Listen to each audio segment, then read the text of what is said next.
What's up, A to Z Sports here live on Monday after a long weekend of Friday, Saturday, Sunday morning training camp practices, all in full pads. We're here to break it down and call it the weekend of dysfunction or the dysfunctional weekend, whichever your preference is. That is what we'll discuss with the Titans offense and really the real reason it was dysfunctional. And it was more than just Cam Ward trying to, quote, figure it out as a rookie quarterback. But Easton, you, me, and JT, we were all there all 3 days to watch these practices.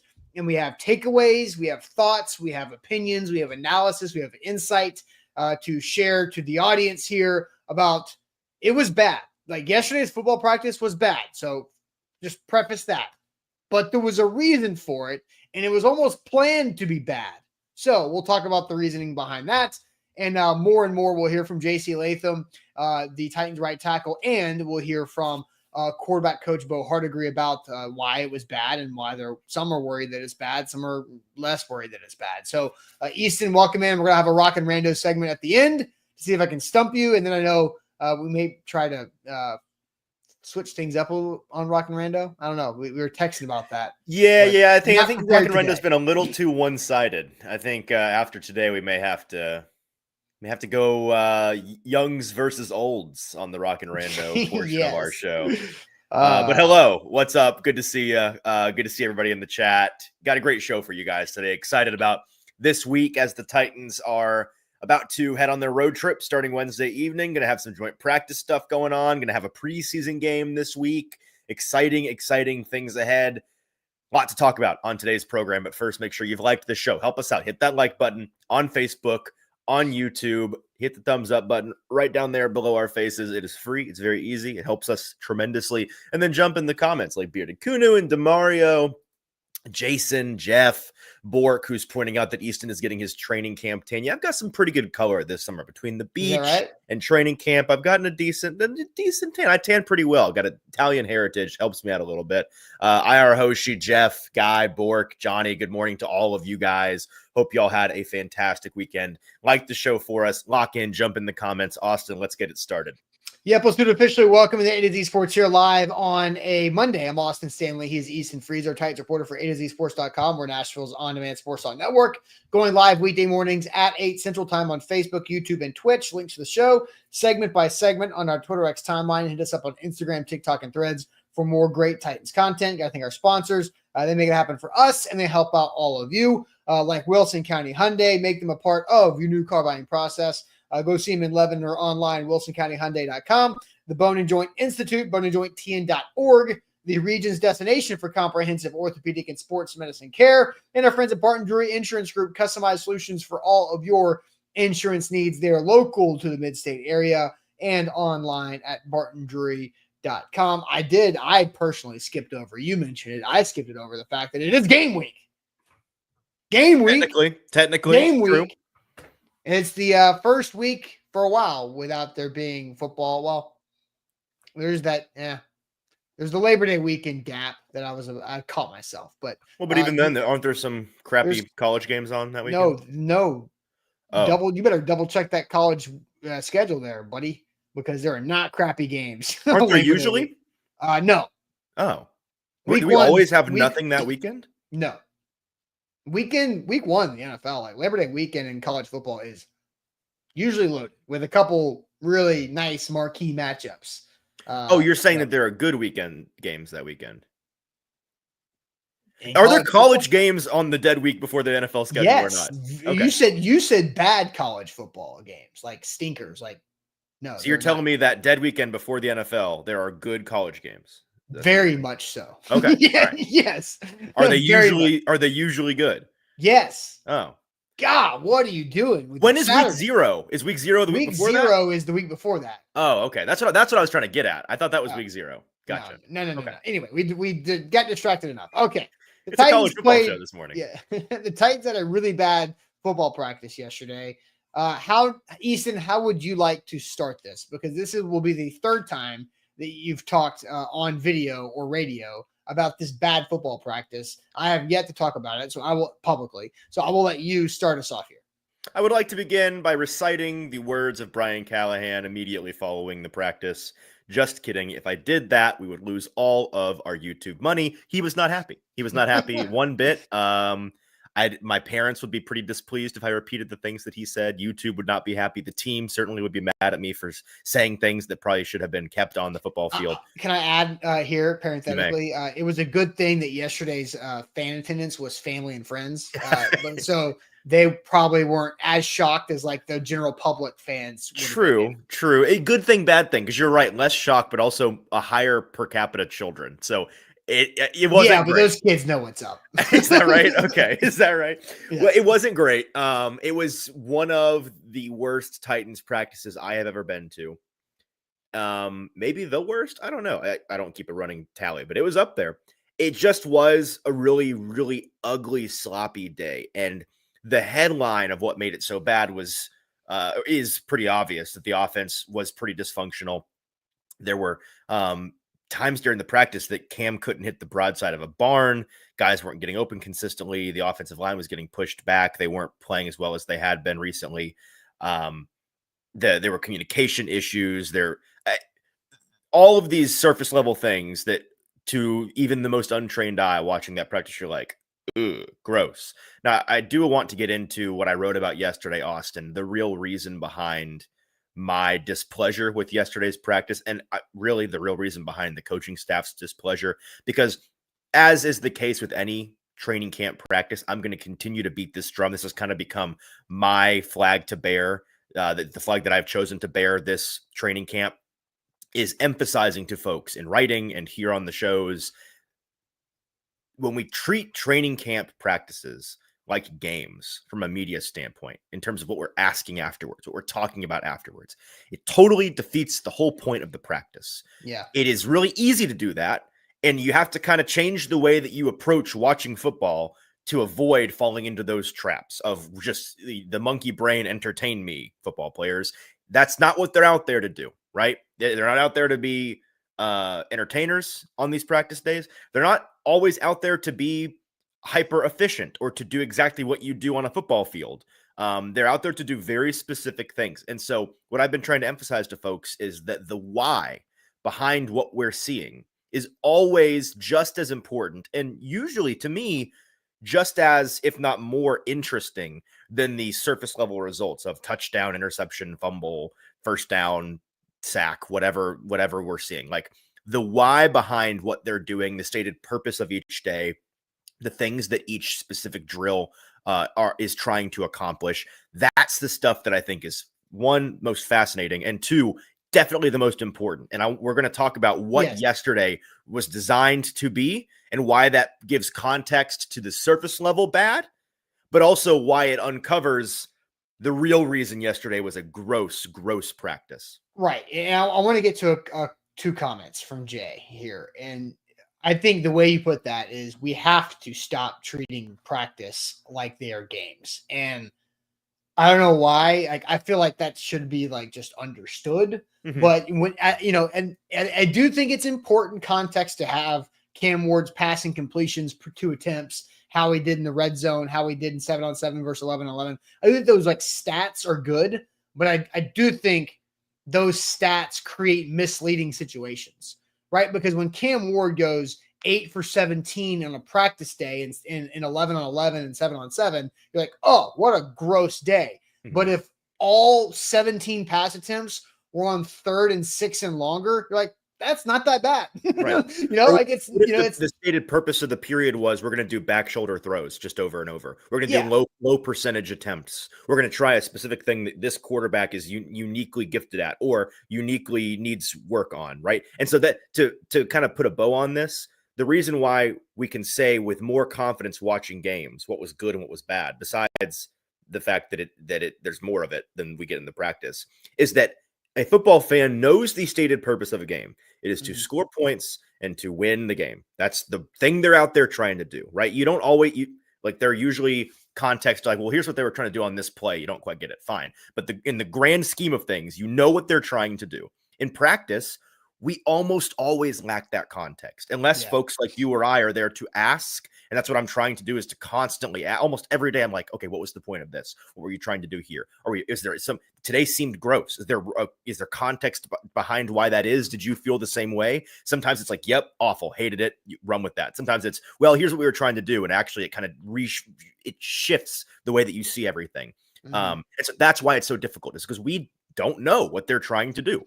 Right. So, and because just to kind of pull the curtain back, and I do have the comments I want to get to from Jay, but we walk out there for practice, and we know we have periods 1, 3, and 4, for example, to shoot.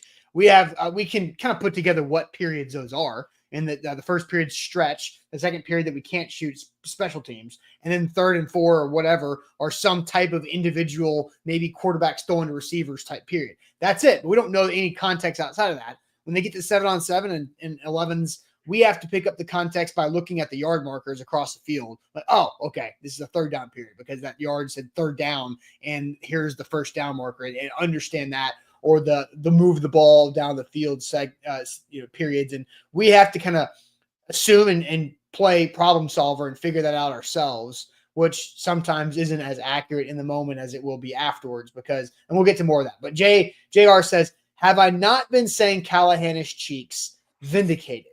You have been vindicated by nothing. Like this is the problem. This is a dumb comment, Jay. I'm not calling you dumb. I'm calling your comment dumb. I'm calling your approach to watching training camp dumb too. No, this is not the case whatsoever. If you think that a coach is cheeks because they're making training camp hard, then you don't know what a good coach is. So I'm going to leave it at that because I don't want to waste any more time. But anybody who is thinking that way is because they have a bad practice that is a bad reflection on the coach, doesn't understand what practice is for. It's not even that, Austin. Anybody coming to any kind of football conclusions on August 4th is acting foolishly. That's the whole thing. I'm also not saying that Brian Callahan's going to be the greatest coach in the world. I'm just saying it's dumb. He might be cheeks. Like we're not saying that you're wrong. We're saying that you're wrong to draw a conclusion on August 4th. What are we doing? What are we talking about? And Jay says disagreements are fine. I mean, yes, they are. But like when you don't have anything to make a point for, like it's just a bad way of thinking. How are you vindicated? I don't know. Like, did he yell at his team after a practice? Yeah, like is Bob Knight a good coach in done that? I mean, how many times do you think Nick Saban cussed up and down? Mike Vrabel is Mike Vrabel a good football coach in your opinion? Mike Vrabel said more cuss words per phrase than I've ever heard of another human being, and they were not happy cuss words. It's the Wolf of Wall Street around that guy. Like, come on, like it's just a dumb way to approach things. Okay, now let's get to the actual meat and the point of the show. Okay. Yeah, the point of the show. So Easton, this is we got 2 graphics from the article you wrote at A2Zsports.com yesterday. You can go check that out at A2Zsports.com/Titans is a quick way to get to our Titans page. But here is the first excerpt. I will let you read it because it's your writing and I can't read other people's writing as well as they can.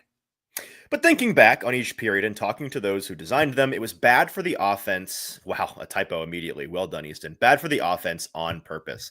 They did a lot of work backed up and in the low red zone, which are some tricky spots to be in. They ran a long 0 blitz, bring it or bluff it period is how it was put to me, that allowed Denard Wilson to put Cam Ward's offense in a blender. There were a lot of these funhouse mirror war games going on in practice designed to harden Cam Ward and the rest of the unit before the real bullets start flying in September. That remains a common theme of camp so far, which is annoying and increasingly hard to really accept. But the coaching staff swears it's true. Whether you want to see it more as a reason or more as an excuse is up to you. And so that's kind of what we were talking about is the bring it or bluff it. You were on Ramon and Will earlier in like the morning, like an 20 hour minutes ago. Yeah. And Ramon got like PTSD flashbacks of of like a full period being labeled bring it or bluff it. That was really funny. As a former guard, Ramon's like twitching, like, oh my God. His like, body was rejecting that. Yeah, he was about to throw up in the radio studio. So like, look, that's intense. They are making it very intense. We talked about this on Friday from St. Thomas Sports Park up on our little perch there about all the different defensive minds and schemes the Titans will be facing before they get to a crazy person in Vance Joseph in the Broncos in week 1.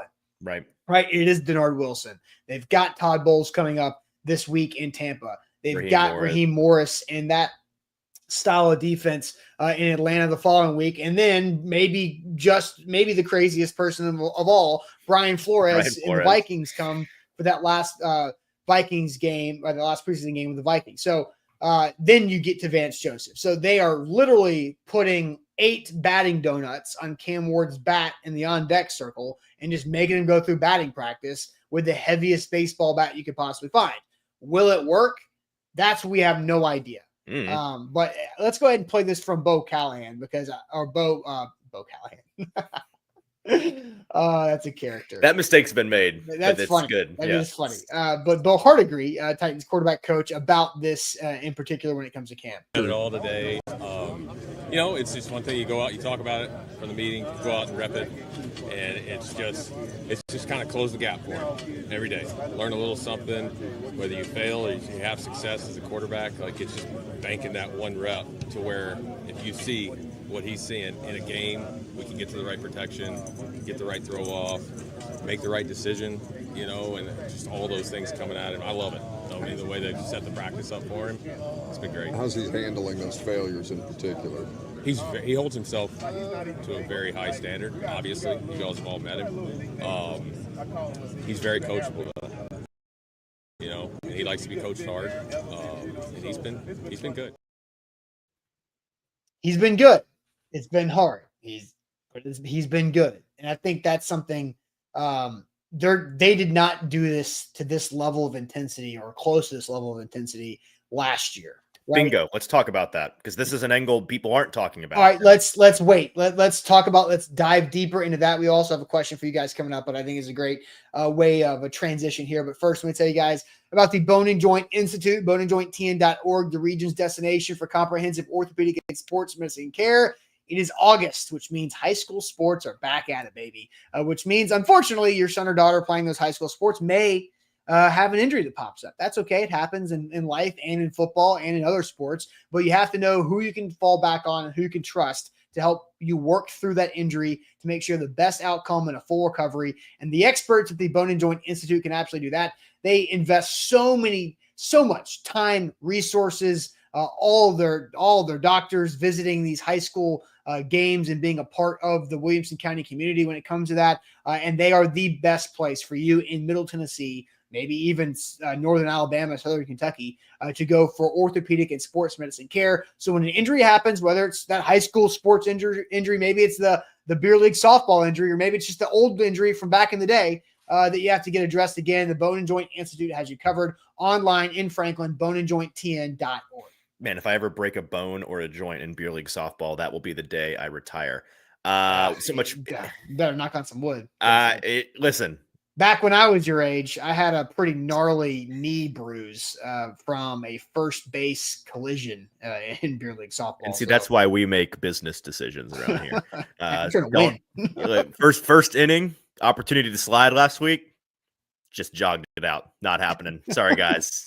Game's not even close to on the line. So much more to say, but first, make sure you have liked the show. Follow us on YouTube. Hit subscribe on YouTube if you would not mind. And then give us a 5-star Google review. Search ATOZ Sports in Google. Leave that 5-star review. Whatever feedback you want is a gift. We appreciate that. Thank you guys for leaving those. Yeah, shout out to King BC. Lock in, like the show. Okay, so what we were about to get to is that last year, the Titans did not do this at all, right? This was, so it was Will Levis and it was Mason Rudolph and Malik Willis as the quarterback room last year. There was also the first year Brian Callahan's ever done this. The first year that Brian Callahan's also ever been a play caller. The first year Nick Holtz was an offensive coordinator. Bo Hardigree had been a QB coach before. Denard had been a first-year DC, but a lot of firsts, right? The first time Will Levis was going into a training camp as the dude. Mm-hmm. So a lot of firsts. They did not do anything close to this. So I'll let you kind of go off into this one.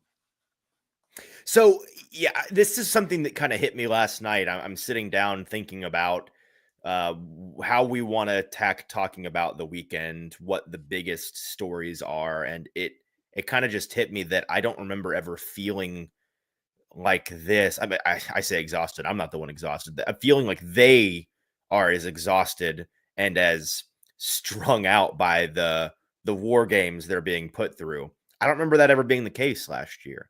And so I talked to some folks and basically asked, did you guys ever put Will's group through this? Did you guys do this last year? And the general sentiment is no, that we're coaching this group harder. That's not even like not even a diss to Will. They're kind of changing the way that they're approaching it.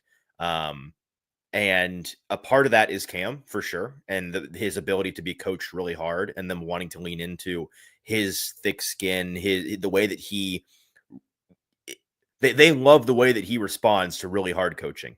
He's somebody that is a coach's dream in that department. And so they're leaning into it. They're also trying to reflect on the way that last year went in general in the summer and how it was easy to, excuse making is a little bit of a strong term, but it was easy to kind of shrug things off at times as, well, it's his first time doing this. It's our first time doing this. It's really early in the process. It's training camp. It's not, we'll wait. We won't get worried about this until the real games come around, that kind of thing. That sentiment they don't love. They wish they hadn't had that as often as they did last year. And so they are trying to swing the other way and say that we need to go hard in the paint now. I think the batting donut analogy is perfect for the way that they're trying to make things as difficult as possible now in a way that you won't even necessarily get in a real game. And some of that is the way that they have run these bring it or bluff it periods where they're putting the offense through hell, the way that they're running guys after practice. Like they're trying to go hard, having 5 padded practices in 6 days. And so that is a big part of why this has looked kind of ugly early. But we eventually, Austin, we may want to ask a question first. I want to get to the real thing that I found bad about yesterday, annoying about yesterday. For sure. I do want to respond to some things though, too, because, there are some,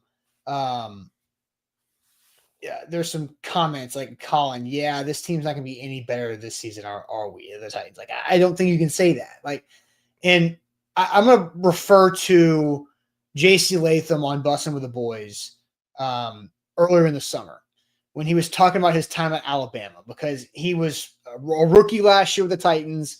Alabama with Kalen DeBoer after Nick Saban retires goes through some rough patches. And JC's still close with a lot of those Bama players. And JC's talking about how high of a standard Nick Saban held everything to, that it was a grind. It was constant, like boot camp type stuff to where the games were much easier. And then with DeBoer was running more of a NFL professional style practice of managing players' legs, managing their health more, making sure it was just less boot campy and more like you're going through seminar work. And, if you need a day off and rest, that's fine. Recovery emphasis, and how that allowed some of those players to ease up and relax a little bit. And it wasn't as successful in the season. I think, and I have to repeat this because there's too much of this going on in the chat, of this blaming Brian Callahan for bad practices and calling for his head and saying, here's the win-loss total, he's going to get fired or not, or keep his job. All of that is way too early. It's way too early because bad practices create good football teams, because you can't get better if you don't struggle. You can't fix something if you don't know it's broken, right? Like you have to go through all of these hardships in July and August. And somebody said they're not ready. And I was talking to somebody in the sideline. I think Corey Curtis, Buck, and I were talking yesterday about this, and like, is Cam ready? And I was like, no first overall pick has ever been ready on August 3rd. Never. He's not supposed to be ready. He has a whole month to go. He's not ready because he's not expected to be ready. So anything that's being said about Brian Callahan's job security, ability, it's way too early, guys. We have no clue. They are making it hard And I think they're making it hard on Cam Ward because they know he can handle it. Mm-hmm. Mm-hmm. So that should be an optimism check mark for Cam Ward, not a pessimism check mark for Cam Ward. They think he can handle it. So they're bringing it or bluffing. The fact that Cam looked particularly bad yesterday, and I'm going to get into more of this in a minute, is both a disappointment in a vacuum, but also a credit to him largely, right? Because we spent a lot of time talking in the lead up to this training camp, and even in the first week of this training camp, about how Cam hadn't really stumbled. So we hadn't talked about him a whole lot. There wasn't any. It's like, what is you ever seen a good movie that doesn't have a good plot? And have you ever heard of a good plot that doesn't have some conflict? There was no conflict resolution going on in the Cam Ward narrative. Now there is, and so we're talking about it. But it's a credit to him in the way that he was smooth sailing for as long as he was throughout the summer. And this was inevitable for things to get difficult, and for him to have a day like yesterday where he showed us something. He showed me something yesterday that I hadn't seen from him yet. It was the first time, and it was what was disappointing to me most. Yeah, real quick, sorry. Mike Railsburner. Ha, ha, ha, ha, ha, ha, ha. Austin, just know I'm going to hold you accountable for your defense of Callahan when he's fired and you do a 180. You are not listening or he's not defending Callahan. I'm not defending Brian. Brian Callahan might get fired mid-year, Thanksgiving, end of the year, New Year's, whatever. I don't know. He might keep his job. He might get fired. That's not what I'm saying at all. So if you're too dense to understand and listen to the point that is being made, that no football team should be judged to where they are on August 3rd. That's stupid. So, can we all be on the same page here? That's the point. What he said. Gosh. All right. Need an aspirin. All right. So you have a point you want to get to. I do. Deflected so many times. I've teased it 4 times. So please pay off your tease, and I will step out of the way. I'm happy to. Thank you very much. The thing that bothered me yesterday, and I wrote about this in that piece at A to Z Sports yesterday, was not that they looked dysfunctional, not that Cam couldn't hit the broadside of a barn for a whole period, not that things were ugly. It's that things were sloppy. It's that the attitude didn't reflect well when things got hard. They looked, and again, this is speculative on my part. So this is just my watching of the team. This is not based in fact necessarily. They looked like a team that felt a little sorry for themselves, having been in practice 3 straight days in a row and 5 days in the past 6 days. Was kind of sick and tired of the daily morning grind of padded practice. Looked a little sore, looked a little worn out, looked a little lackadaisical at times, but most upsettingly, when things got difficult in these bring it or bluff it periods, in these backed up against the ed zone, in the low red zone when they couldn't convert, they didn't respond to adversity very well. And I think that's what the coaching staff was most frustrated by as well, in talking to a number of them after the practice, that Ramon asked me, I think, the seminal question we're all going to ask in a million different ways this week, which is this a case of them being bad because the situation is intentionally hard, or are they just bad? Right? Like, what is it? Is it the circumstance, or is it the team? And I think yesterday was a perfect example of why it doesn't have to be one or the other. I reject your binary choice. I think that they were bad yesterday, and a big part of that was because they were in really hard situations, but equally big part of it was that they weren't responding well to that adversity. And Cam in particular, because it wasn't just Cam, wasn't just the first team. Like, everybody was pretty crappy yesterday, except kind of for the second team receivers, because the second team secondary really is Mason concerning to me. Kinsey made a sick play. Listen, the second team secondary, the past 5 practices in the past 6 days, have made the second team offense, and Tim Boyle and Brandon Allen and Mason Kinsey and James Prochet, and like these guys that are getting a lot of run there, have made them look awesome. They're, no disrespect, they are not as awesome as they've been made to look, and that is it's not a reflection that is a very good thing for the second team defense. So L'Jarius Sneed, please, if you can hear us, come back. That being said, the thing about Cam though yesterday that was like I have not seen that from him yet. Was that yesterday? And I'm going to write about this today. Yesterday, Cam Ward played young for the first time, in my opinion, especially during that break it or bluff it period where he couldn't hit the broadside of a barn. It was the first time. And again, this is equal parts of disappointment and a credit to him because I've watched him for months now. This was the first time that he looked, I don't know how to say this without it being mean, kind of like Will Levis did at times last year.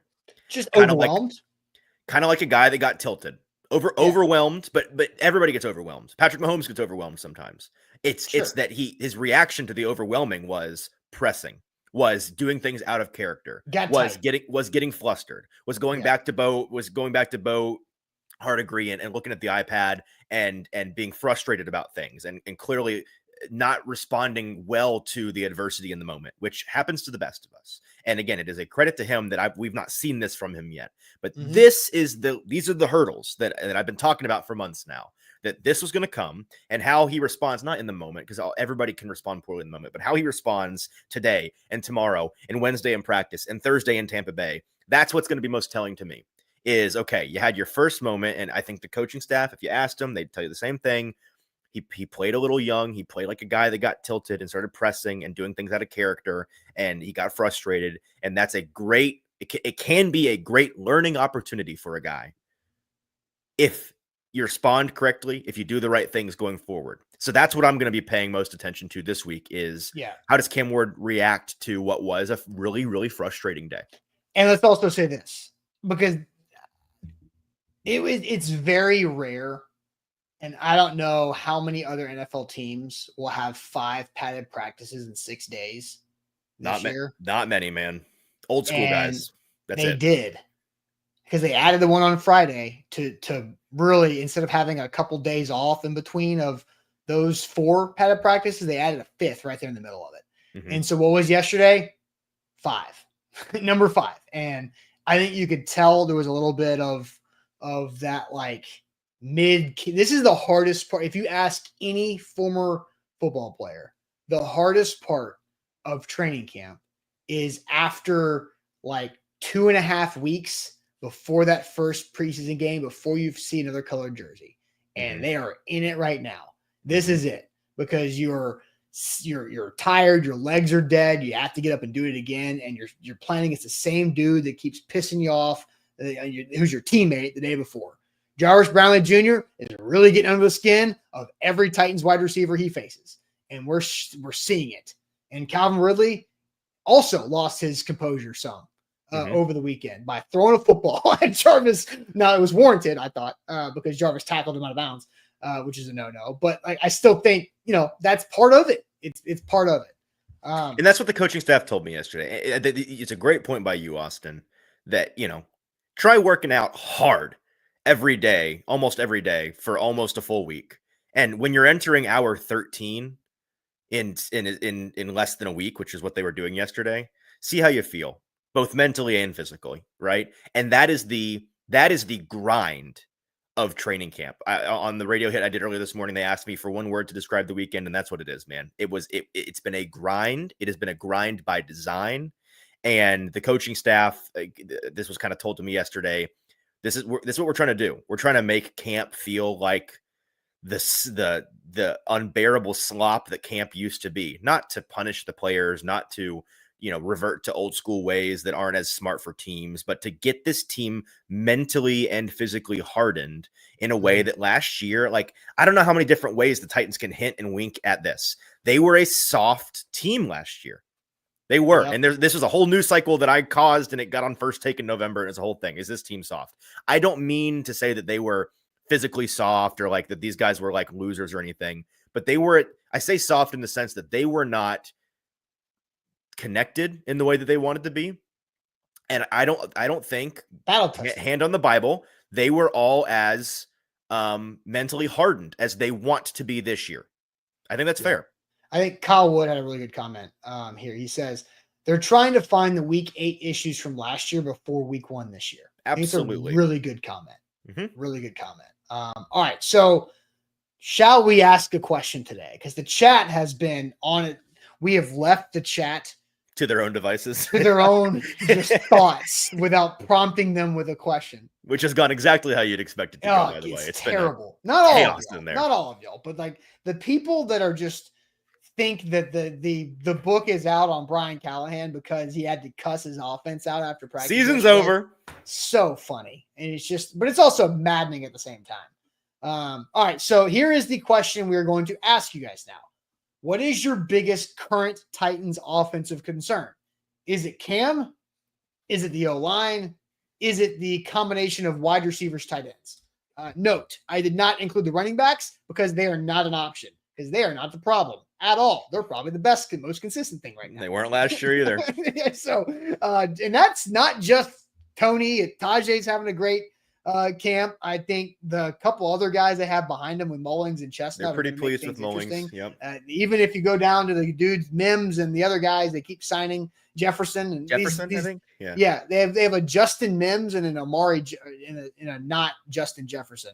But anyway, so we're going to ask you this question: is that what is the current biggest offensive concern you have? And your options there are 3 options, which means I get to put up a beautiful YouTube poll. Cam, the O-line, or the pass catchers. So Cam, the O-line, or the pass catchers, what's your biggest current concern for the Titans offense?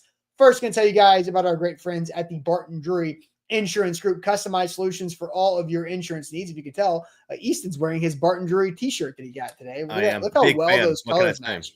Big time. So BartonDrury.com is where to go. When Zach and I were looking for our health coverage plan for our employees, we're like, hey, we should go back to those guys that we got our workers' comp policy for, because they did a great job for that. So we did that. We shopped around many different. It was like when I was looking for JT. How can I find the replacement for Sam? I got to go national search. But I found the guy in the backyard that was the answer for it. That's and right. That is the Barton Drury Insurance Group. They can take care of employee benefits, workers' comp, as I mentioned, 401k planning. If you want to go individual, then they've got home, auto, renters, umbrella insurance is a big deal these days as well. And that surety bond that we kind of know what it is now. But make sure that you know where the trusted opinion is and the advice, and follow their advice. They do great work. They're out there honestly looking out for you. And they're so easy to communicate with because it's a constant flow of communication. It's these 4 guys and their team at Barton Drury Insurance Group really take care of us, and they will take care of you as well, whether it's your company or you and your family. Online, bartondrury.com.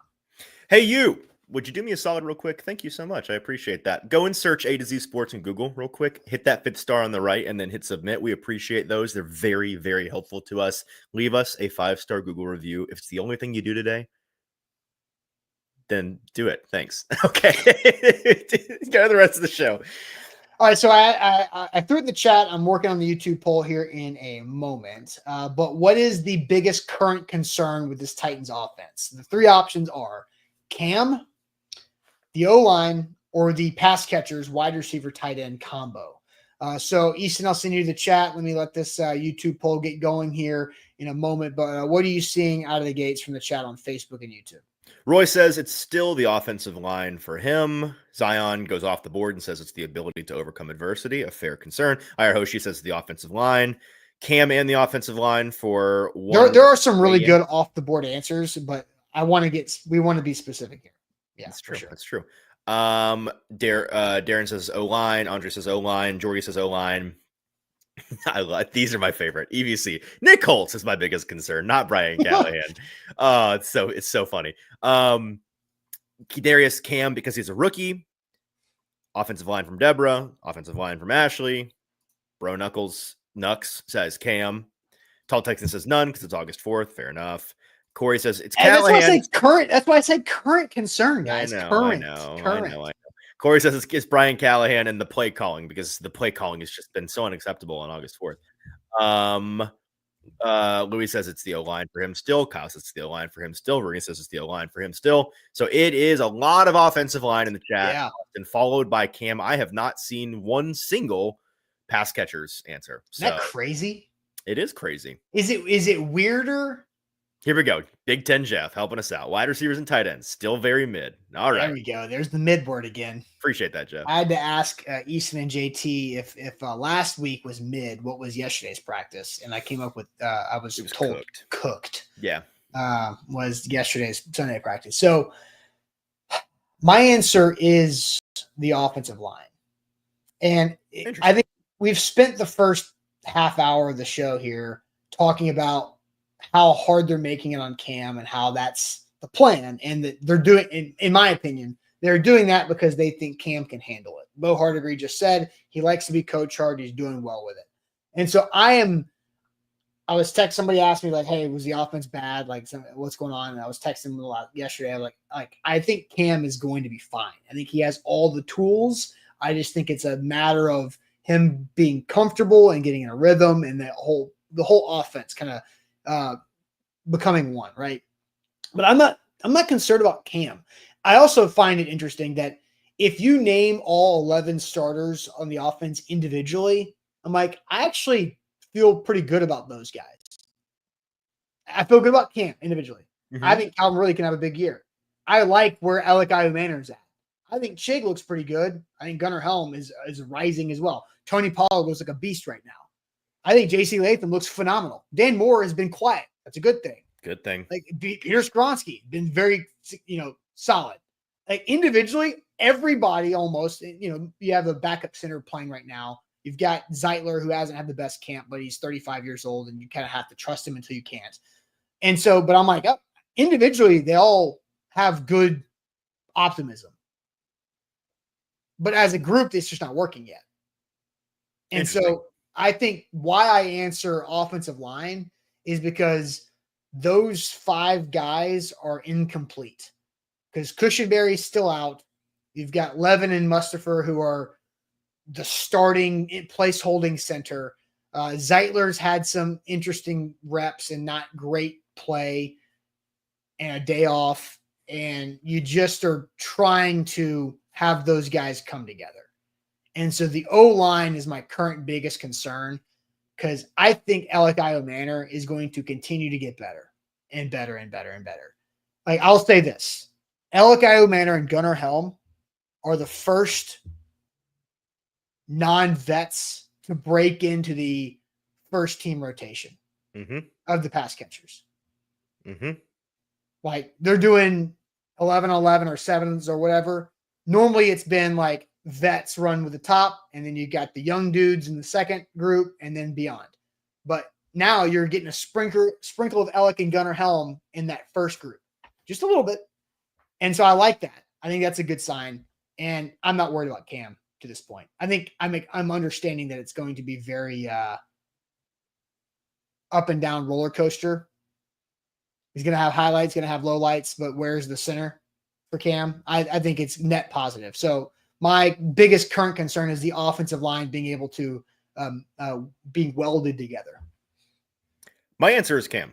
Oh, you can find reasons for concern for all of these groups. You can certainly say that it's August 4th. I'm not particularly concerned about any of them. And that's really where I fall on this, is that everything right now, it's not that I don't care about anything right now, but everything is firmly a work in progress. And so I'm not, there's basically nothing that can happen besides injuries that can make me freak out about anything or get super excited about anything just yet.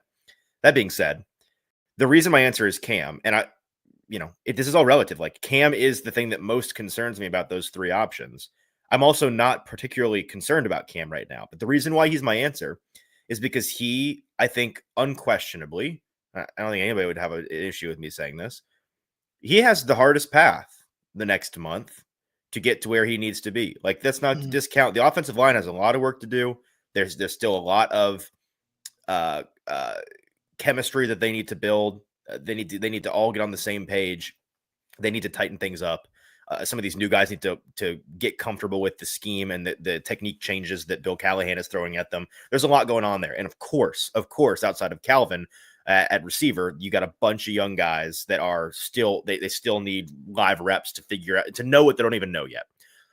But with Cam, and we saw it some this weekend, we certainly saw it yesterday, there's some real growing pains he's going to have to get through. And Brian talked about it yesterday. I asked him about, his experience doing all of this at the beginning of a 4-year run with Joe Burrow and being able to go back because all of those team meetings were recorded because it was over Zoom during COVID. And so it's a time capsule that he can go back and visit how this process went day by day with Joe Burrow, the learning pain, the learning curves, the growing pains that they went through with him, the things that he was good at already, the things that he needed a lot of work with, how they got over the hump of those things that he needed a lot of work with. He's been able to consult all of that, and he's using that as the roadmap. I wrote about this at A to Z Sports yesterday too. He's using this as the roadmap for Cam Ward. And it's also something that it's kind of an arrow in his quiver when it comes to patience and confidence in the process. And knowing that all you can do is stack days, and there are no shortcuts, and there is no avoiding days like yesterday where you walk away, no matter how much perspective you have, no matter how much confidence you have in your guy, you still can't help but walk back into that locker room a little scared, a little disappointed, because you saw a glimpse of what the worst case scenario could look like and what chaos could look like.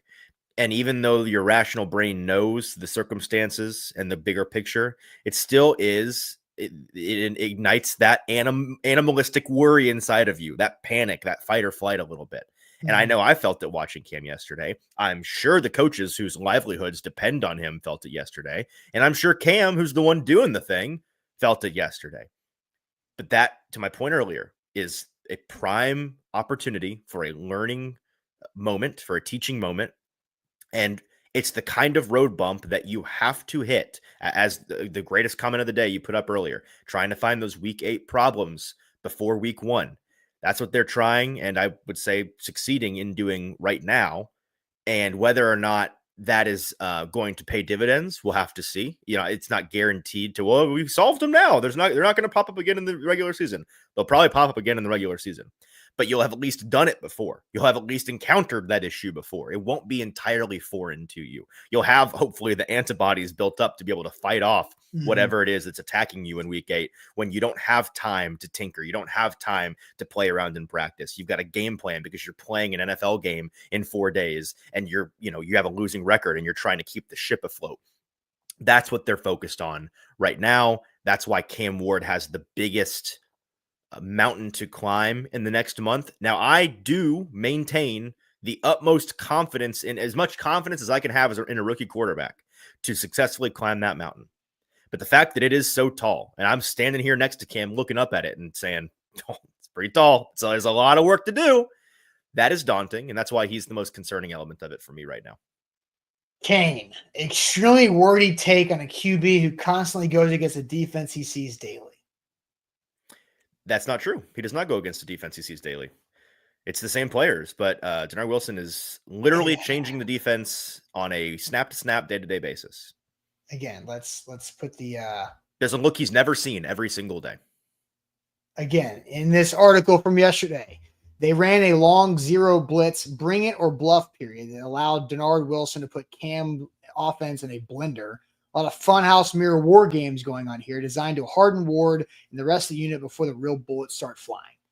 So again, like I think the main point that we need to take away from today's show is that the fan base and the media, us included, everybody watching the show, we have to stop treating one practice like it's a game.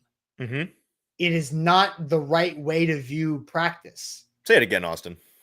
We have to stop viewing individual practices as games. Well put.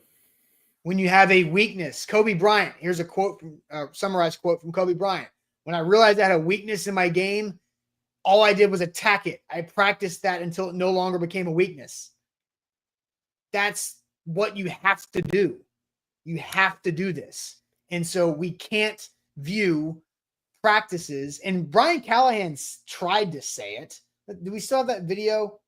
I'm not sure if we do have it. While you're looking for it, something that was told to me explicitly yesterday, that was a 12, I think it was a 12 play, bring it or bluff it period.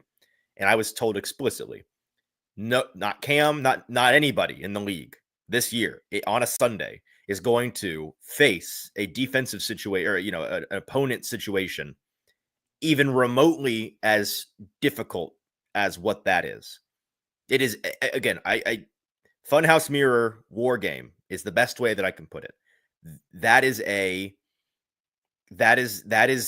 simulator turned up to extreme mode, right? That is the batting. That is 7 batting donuts on the barrel of your bat, trying to get to a point where mentally everything feels like a dream when September rolls around.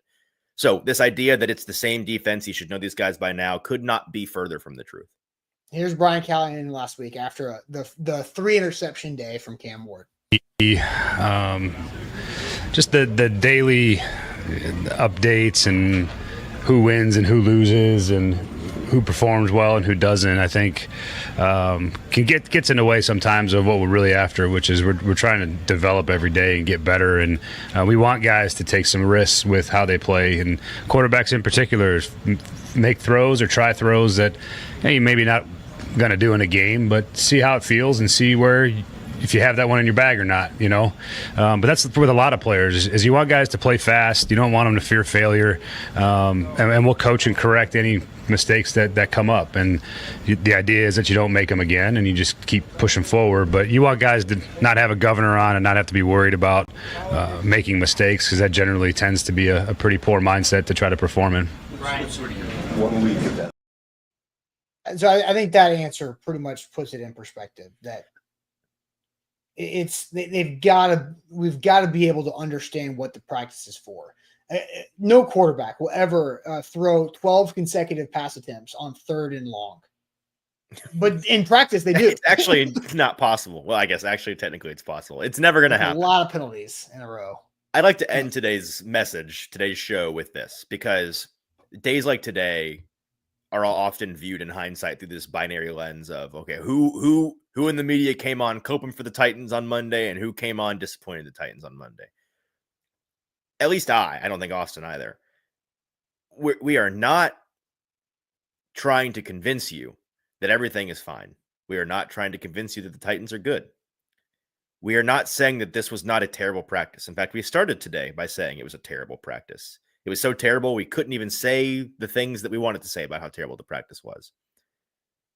What we are saying is that this is kind of a moment that the Titans are in. This is something that can be seen, could be used as a turning point in training camp. It is something that we're going to bookmark as we go through this marathon of a month of camp where no one day matters, but the totality of it matters tremendously.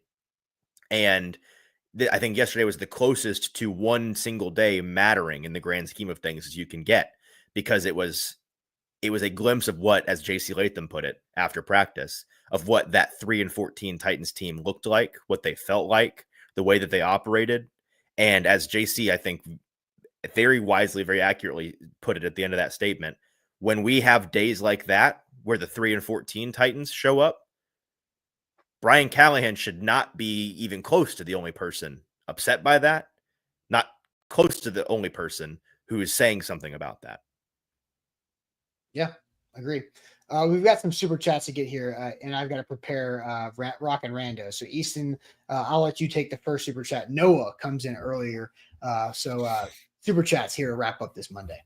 Noah, thank you for the comment. Noah says, practice for offense usually works by giving the defense an advantage to make it harder. This is true. That can be specific coverages, letting the defense know the call, putting the offense in bad starting positions. Yeah, and there are, and any given period can be plus offense, plus defense, or a neutral situation. And so far, practice has been very, very, very heavily slanted towards plus defense situations, allowing for the offense to get a really, really hard look, and for the defense to do things that it's kind of a dual purpose, because the defense is going to have to, whether they want to or not, do a lot of pinning their ears back this year and doing a lot of blitzing if they want to affect the quarterback. And so they're repping those a lot early on. So a good point from Noah. A couple other comments here, including a super chat. Oh, Noah, another super chat here. We didn't know Will Levis was broken until week 1, not challenged in camp compared to this year. Whole year trying to fix what should have been done in camp. I hear what you're saying, and I don't think I'll dare to put some words in your mouth here, Noah. I don't think you're saying that he wasn't challenged at all, or that he was totally broken in week 1. Like it's not that cut and dry. But generally, I think your sentiment here is correct, that a lot of things with Will cropped up too late, cropped up at times where it was so much harder to fix them than if they were able to push this team earlier in the process, like they're doing with Cam right now. A couple other. My response to that on Levis, it's the same thing that I mentioned about, like, we looked at the issues with Levis in training camp like they were like, oh, it'll be figured out. Like it was like Ryan Tannehill throwing interceptions in camp of 2023 was he's just learning new receivers. It's a new it was just like, it'll be fine. But no, it was a sign of things to come. I think we kind of overlooked some of these growing pains with Levis as like, oh, he's just learning. And how do we differ those two things from Levis to Cam is because they're making it so much harder on Cam than they ever did on Levis. Right. Amnesia, last super chat here says, do you think they will learn from years past and start the ones more during the preseason? Well, we're going to ask about that this week. I'm sure we'll get some semblance of an answer. I do think that generally they're going to get a lot more starters in these games because they are so young and so new and they need it. And so especially in this first one, I do think you'll see a good chunk of the Cam Ward offense and Alec and Chim, and you'll see the rookies on defense out there. You're not going to see the Jeffrey Simmons of the world. You're probably not going to see much of the Calvin Ridleys of the world or the Kevin Zeitlers of the world, but these younger guys. We have the whole week to prep for that because the first game is Saturday night. But like there are a few players that I am curious to see how many snaps they do play because it's Cam, right? Everything's centered around Cam, and if Cam can't play preseason snaps with the guys that he's going to be throwing to every day, or the guys that are going to be blocking for him every day, then those reps are kind of not fully functional. They're important, but they're still missing something. Something to talk about in the coming days. Oh, yeah, for sure. All right, you guys ready for a little Rock and Rando, the game where I try to find the most obvious person that I think the chat will recognize that Easton won't. And then maybe we'll switch things up next Monday for Rock and Rando and see if Easton can put me in a blender. Shout out to Wilson County Hyundai. WilsonCountyHyundai.com is where to go. Make them a part of your new car buying process. Go see them in Lebanon or online at WilsonCountyHyundai.com. They'll save you some money, not having those downtown prices, but Lebanon, great place to drive out there for a new ride. Painbone will take care of you with his crew there at WilsonCountyHyundai.com. Easton, is the chat hidden for you? The chat is now hidden. All right, who is this Rock and Rando? That is a Titans offensive lineman. The first name that came to mind is Chance Warmack. Are you serious? Yes, that's my guess. Not the correct skin tone. I hope you're joking. No, yeah. So he looks bigger. I'm gonna guess an interior lineman. Guys, I know that Chance is black. Relax. Yeah. That was a joke. Although the reason if the first thing that came to mind is when you say Titans lineman from this era, I'm assuming this guy's like a early 2010-ish guy. Chance there's a Bud patch, so you at least know Bud passed away. Good call. That's a good context clue. Chance is always the first guy that comes to my mind for some reason, maybe just because of the expectation and then the disappointment.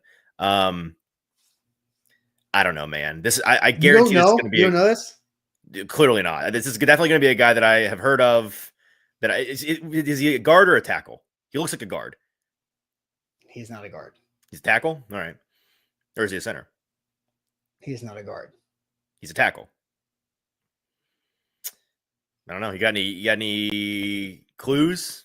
There's a letter you can see that ends his last name. A T? Yeah. He has a very popular nickname.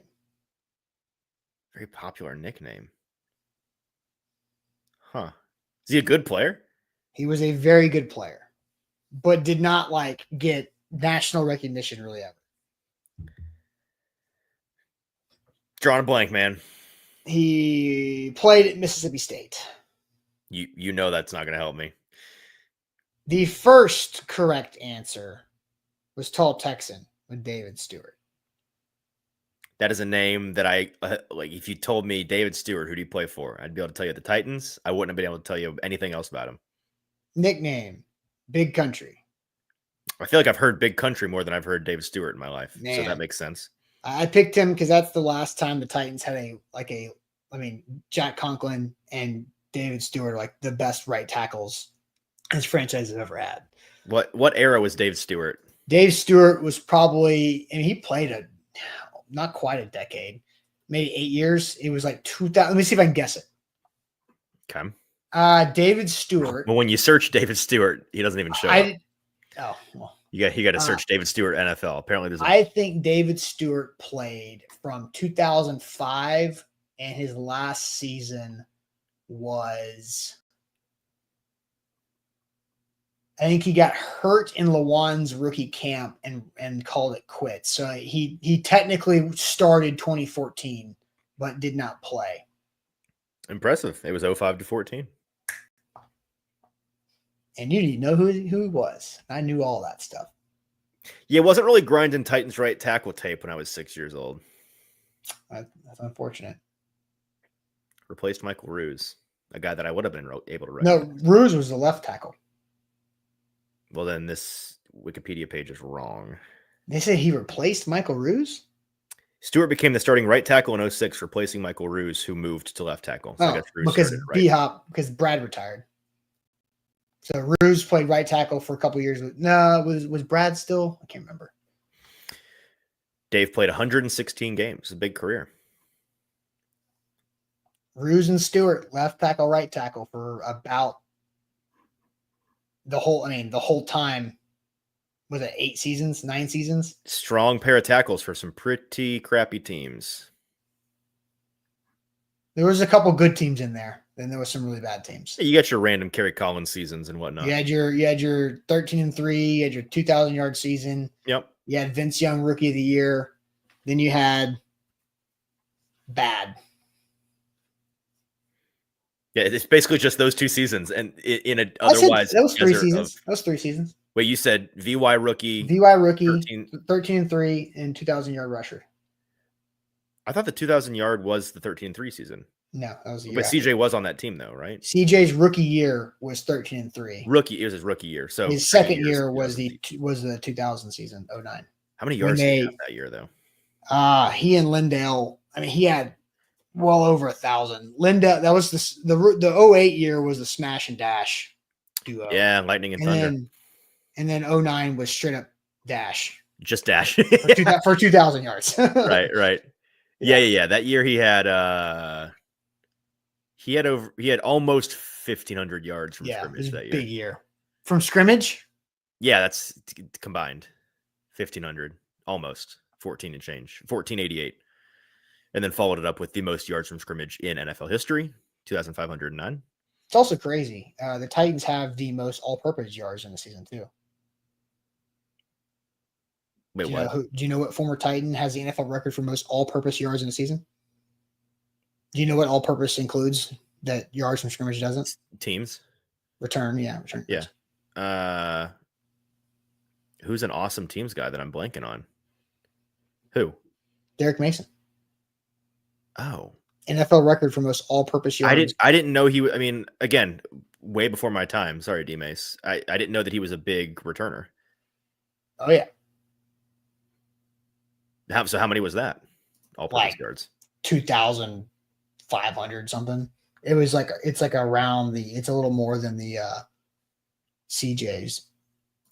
I'm pulling that up now. Do you happen to know when in his career that was? It's probably 2002, maybe 2001. So in 03, he had 1,300 scrimmage yards. I got to look up how many special teams return yards he had. In 2003, he had. Okay, all-purpose yards year record was 2,000. Okay. Because he had so that was really the only year that he was a full-time returner. He had the last year he was a full-time returner. Well, the years before that, he was splitting time with somebody the years before that. Because he didn't have, I mean, he had 51 total returns in 2000, way more than he had any other year, for 662 yards. He had 2,690 all-purpose yards that year. Because he also was not quite a 1,000-yard receiver. Wait, how does this work? How was he only a punt returns? Oh, I was looking at one of the returns. I see.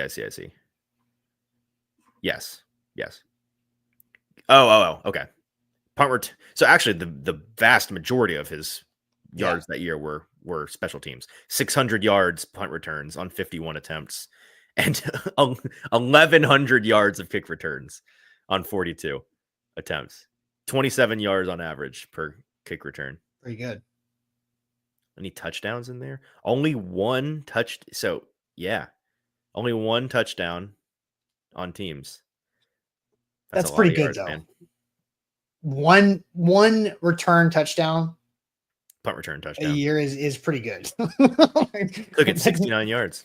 Yeah, nice. All right, that'll be it for us on this Monday. We got a big week ahead. No Titans availability today or tomorrow, but Wednesday they'll be back at the practice before they travel down to Tampa to practice Thursday against the Bucs. Buck Rising will be there, and then the game on Saturday night. So make sure you hit that like button. The like button is the easiest thing you guys can do that goes the longest way for us. Like, it really does make a difference for us. So hit that like button, like the show before you go, subscribe to the channel, 5-star Google reviews. We'll see you guys tomorrow on a Tuesday morning. Buck Rising Live tonight for A to Z Sports Primetime. Catch you then.